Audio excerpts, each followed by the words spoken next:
ఇందులో చెప్పట్లేదు. ఇక్కడ ఇంకో మాట కూడా చెప్పాలి వర్మ, వ్యక్తిగతంగా నేను నా సొంత దాంట్లో నా ఛానల్లో నేను చెప్పే కానీ నిన్న కందుల దుర్గేష్ వాస్తవంగా ఇవన్నీ వదిలిపెట్టి మంత్రి నా గురించి మాట్లాడారు. నేను మొన్న ఒక మాట అన్నాను, మీతో రాజమండ్రి సభ అప్పటి నుంచి వివిధ దశల్లో మాట్లాడుతున్నది చెప్పే కదా.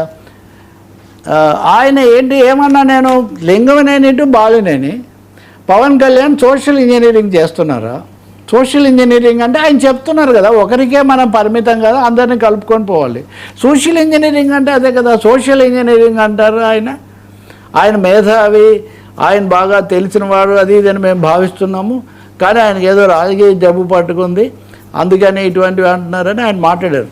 కందుల దుర్గేష్ చాలా స్థిమితంగా మర్యాదగా మాట్లాడతారు, నాకు ఆయనతో ఏం పేచీ లేదు.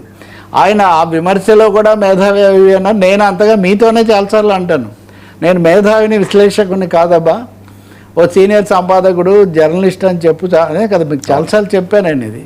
కానీ ఇక్కడ నా పాయింట్ ఏమంటే సోషల్ ఇంజనీరింగ్ అనేది ఏమన్నా తిట్టా,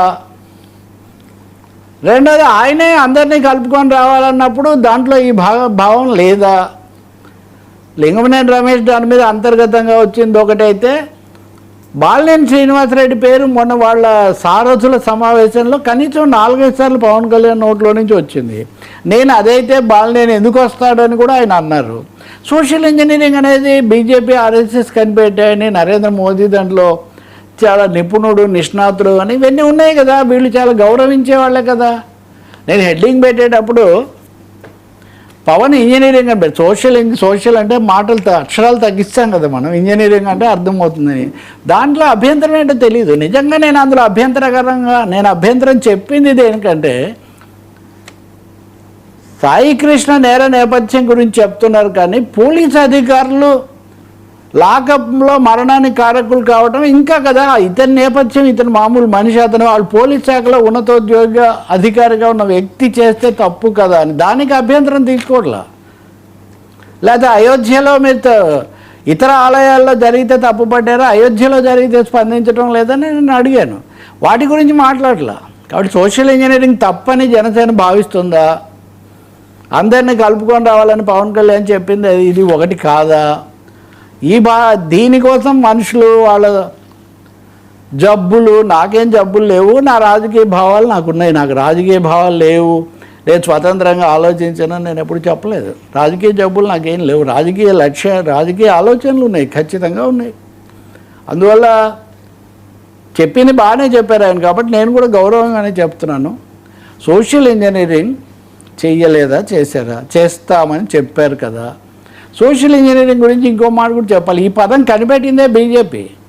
సోషల్ జస్టిస్ అనే పదం ఉంది అంతకుముందు, సామాజిక న్యాయం.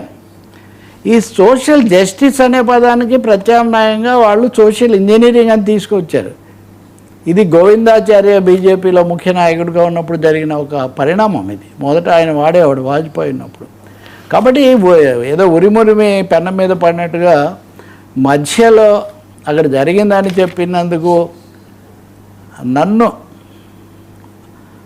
ఆడిపోవచ్చుకోవటం గౌరవంగానే, నేను కూడా గౌరవంగానే చెప్తున్నాను. ఇది బొత్తిగా అసందర్భమైన విషయం. నిజంగా మాటల్లో ఒక్క మాట మటుకు చెప్పాను, మాట్లాడితే తూకం వేసినట్టుగా ఒక్క అక్షరం అటు ఇటు కాకుండా మాట్లాడాలని ఆ సమావేశంలో పవన్ కళ్యాణ్ గారు చెప్పారు. నిజంగా మాట్లాడిన అంత తూకం వేసినట్టుగా ఉందా, లేక ఇలాంటి ఆవేశాలు లేకపోతే అసహనాలు తాండవిస్తున్నాయా లేదా చూసుకోవాలని మాత్రం చెప్పాను. నేను ఇప్పుడు కూడా చెప్తున్నాను అన్నమాట. ఇప్పుడు రఘురామకృష్ణరాజు గారి సమతుల్యత ఇంకా వాటి గురించి నేను ఇంకేం చెప్పలేను వాస్తవానికి. ఆ విషయంలో కూడా ఇంతవరకు మాట్లాడలేదు. రాజుగారు ఆయన వచ్చి హోంమంత్రి చేయాలని ఆశిస్తున్నారు, కానీ ఉప ముఖ్యమంత్రిగా ఆయన కానీ ఆయన పార్టీ కానీ ఆకివీడు లాంటి అంశంలో ఇంతవరకు పదవి విప్పలేదు. గొంతేనమ్మ గుడి కాదా, లేకపోతే ఇంకొక గుడి కాదా, ఎందుకు మౌనంగా ఉన్నారు? అంతమంది దళిత వర్గాలకు సంబంధించిన అంశంలో ఎందుకు ప్రశాంతత కోసం చొరవ తీసుకోలేదు? ఇవన్నీ ప్రశ్నలండి. ప్రశ్నలు అడగడానికి మనం కలిసాం కదా, పెట్టాం కదా, కాబట్టి ప్రశ్నలు వస్తాయి. ప్రశ్నలపైన అసహనం వల్ల ఉపయోగం లేదు. అయితే అభ్యంతరం ఉన్న మాట ఒకటి మటుకుంది వర్మ, నేనేదో ఒక రాజకీయ పార్టీకి మద్దతుగా వాళ్ళు అన్నప్పుడు మాట్లాడలేదు, వీళ్ళు అన్నప్పుడే మాట్లాడేది. ఇవి చాలా పచ్చి అభండాలు ఇవి. ఎప్పుడున్నా పాలకవర్గ పార్టీలను, పాలకవర్గ నాయకులను పొరపాట్లు చేసినప్పుడు, ప్రజలకు నష్టం కలిగించేవి చేసినప్పుడు ఉపేక్షించే ప్రసక్తి ఏమీ ఉండదు. ఇక ముందు ఉండదు, ఇప్పుడు కూడా ఉండదు. ఉంటే అలాంటి ఉదాహరణలు ఏమైనా చూపిస్తే జవాబు చెప్పొచ్చు.